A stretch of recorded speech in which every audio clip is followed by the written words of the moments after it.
I think he stands to gain strengthening the relationship between Mexico and the United States, which is clearly of particular importance for AMLO himself and for his administration. The Mexican economy is extremely dependent on the U.S., and that's something I think will be sort of very much brought into focus in the coming weeks and months. Indeed, there is a hope here that there will be a trickle-down effect in terms of the large-scale, unprecedented fiscal packages implemented in the U.S. For the Mexican economy. They're very much in stark contrast to the sort of economic policies pursued in Mexico as a result of the COVID-19 pandemic. Gavin, there's a lot of distrust among Mexicans of President Trump over his rhetoric, particularly on the issue of immigration. Would you consider this trip a turning of the page?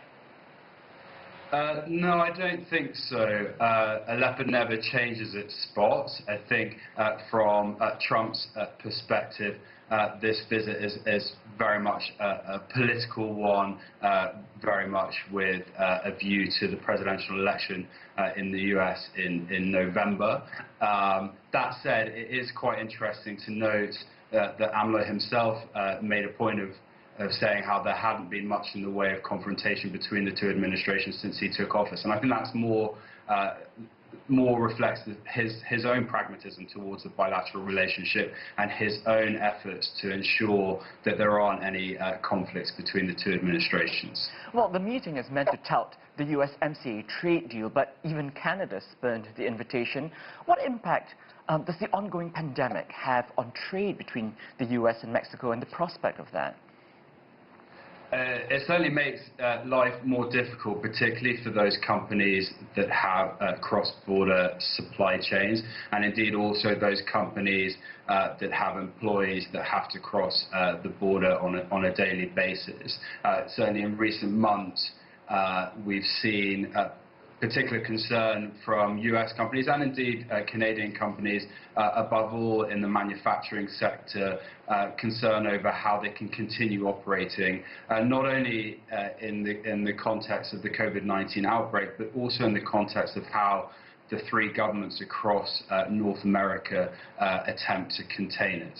So President Trump insists that Mexico will pay for the border wall intended to stem the immigration flow. It's a huge sticking point for the neighbors. Where do we stand on this? Look, I think we're going to hear that on a very regular basis in the coming months, very much in keeping with how Trump campaigned last time around.